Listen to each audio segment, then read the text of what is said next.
Morning आज हूँ शेष रज सका आमर बनाई इडली आउ घुगुनी। तो यहाँ हूँ मोर आउ गोटे ड्रेस यहाँ मुझे आमाजन आनी एवं बनाऊँ आमर चिकेन बिरियानीटा आज सीपू बनाऊँगी।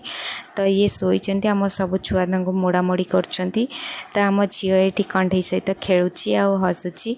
तो ये मटन तरकारी बसी बड़ दीदी करुच्ची मटन तरकारी सीपू करुच्ची चुली आज चिकेन बिरियानी आज फास्ट टाइम आमर चुली होची। तो चिकेन बिरियानी सरीगला सीपू समस्त बढ़ा बढ़ी करदे। चिकेन बिरियानीटा बहुत टेस्ट थिला। तो चिकेन बिरियानी मटन ये दीदी खाऊची। संध्यारे मामार मोर टिके शारला मंदिर जाइलु बहुत वर्ष पर मुझे जाइनथि शारला मंदिर केबेठू। तो मामार मोर गलु माँ को दर्शन कलु पूरा शांति बहुत बढ़िया लगिला। मंदिर टिके फांका थिला माँ को पूरा पाखरु दर्शन कलु बहुत भल लगिला। तो आसला बेले मामा गुपचुप खाइला। तो आज वीडियोटी ये रखुची रहिली नमस्कार।